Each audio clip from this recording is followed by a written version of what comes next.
Prostatic intraductal carcinoma है। इसकी definition देख लेते हैं और थोड़े इसके डिफरेंशियल्स देख लेते हैं।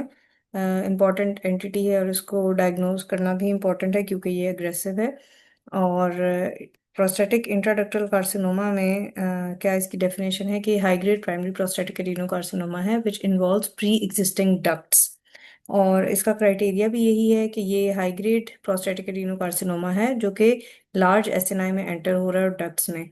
इसके फीचर्स ये हैं कि इसके जो एजेस होते हैं वो स्मूथ होते हैं रादर देन रैग्ड। और एसोसिएटेड होता है इसके अराउंड हाई ग्रेड कार्सिनोमा जो कि यूजुअली ग्लीजन पैटर्न 5 होता है, और बेसल सेल्स इसके अराउंड जरूर प्रेजेंट होने चाहिए। वन ऑफ द क्राइटेरिया इसको फुलफिल करना होता है, सॉलिड होता है या डेंस क्रिब्रिफॉर्म होता है, और इसमें less than 50% luminal spaces empty होती हैं।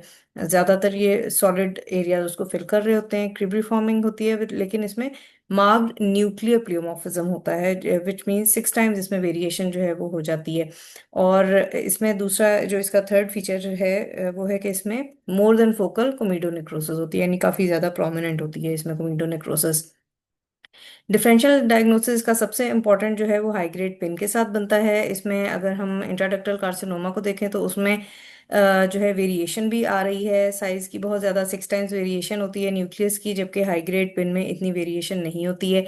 बेजल लेयर इंटैक्ट दोनों के अराउंड होनी चाहिए, और माइटोसिस जो है वो ज़्यादा प्रोमिनेंट इंट्राडक्टल कार्सिनोमा के अंदर होती है, जबकि हाई ग्रेड पेन के अंदर माइटोसिस नहीं होती है या बहुत रेयर होती है, फोकल होती है। और इसमें जो अगर हम मार्कर्स करते हैं तो उसमें एमाकार पॉजिटिव है और सराउंडिंग बेजल लेयर इसमें पॉजिटिव आती है। ये इसकी बेजल लेयर पॉजिटिव होना इसका एक इम्पॉर्टेंट क्राइटेरिया है, फीचर है, डायग्नोस्टिक फीचर है।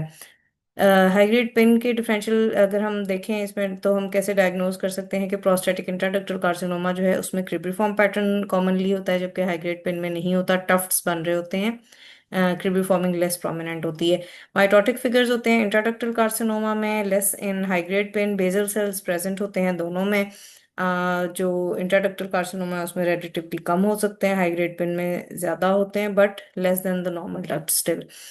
सॉलिड पैटर्न होता है इंट्राडक्टल में, और मार्क्ड न्यूक्लियर प्लियोमॉर्फिज्म होता है which is 6 times the normal. और इसके अलावा कोमिडोनेक्रोसिस में डेफिनेशनल है which needs to be present, diagnostic criteria है इसका।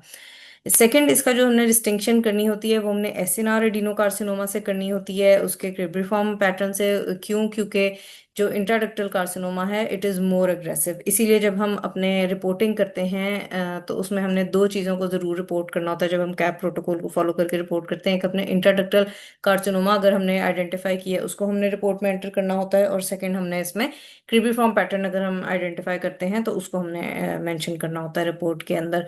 और अगेन डिफरेंसेस किस तरह से हैं कि जो एसएनआर एडिनोकार्सिनोमा है उसमें एटीपिया है लेकिन बहुत मार्क्ड नहीं होता, बेसल सेल्स उसमें नहीं होते, और रैग्ड एजेस होती हैं क्योंकि वो इन्फिल्ट्रेट कर रहा होता है, जबकि जो इंट्राडक्टल है उसके स्मूथ आउटर कॉन्टूर्स होते हैं विदाउट इन्फिल्ट्रेशन, और बेसल सेल्स उसमें प्रेजेंट होते हैं। नेक्स्ट जो इसका डिफरेंशियल बनता है वो है डक्टल कार्सिनोमा के साथ, डक्टल एडिनोकार्सिनोमा, और उसके साथ इसका डिफरेंशियल है जो डक्टल एडिनोकार्सिनोमा है उसमें सेल्स जो हैं वो कोलमनर होते हैं और उसमें सूडो स्ट्रैटिफिकेशन हो रही होती है, जबकि इंट्राडक्टल में सेल्स क्यूबॉइडल होते हैं। अगेन जो वेरिएशन है वो साइज की ज़्यादा वेरिएशन जो है वो इंट्राडक्टल के अंदर है, जबकि डक्टल एडिनोकार्सिनोमा के अंदर मार्क्ड प्लियोमॉर्फिज्म नहीं होता। ल्यूमेंस जो हैं वो स्लिट लाइक बनते हैं डक्टल एडिनोकार्सिनोमा में, ट्रू पेपिला होते हैं और जिनमें कोर्स होती हैं, और डक्टल एडिनोकार्सिनोमा में बेजल सेल्स एब्सेंट होते हैं, जबकि जो इंट्राडक्टल है उसमें बेजल लेयर प्रेजेंट होगी। ये पिक्चर है, ये डक्टल एडिनोकार्सिनोमा की है, और इसमें अगर हम देखें तो इसमें ये टफ्ट्स बन रहे हैं या जो पेपिला बन रहे हैं जिनके अंदर फाइब्रोवास्कुलर कोर्स हैं। ये कोलमनर सेल्स होते हैं, एलोंगेटेड होते हैं, और इसमें न्यूक्लियर साइज की वेरिएशन नहीं है। और इसमें जो है बहुत ज़्यादा प्लियोमॉर्फिज्म नहीं है। इसके बाद हम आ जाते हैं नेक्स्ट, इसका हमने जो डिफरेंशियल डायग्नोसिस करना है वो है यूरोथीलियल कार्सिनोमा के साथ which can be involving prostatic ducts. तो उसके लिए हम इसमें आईएचसी कर सकते हैं।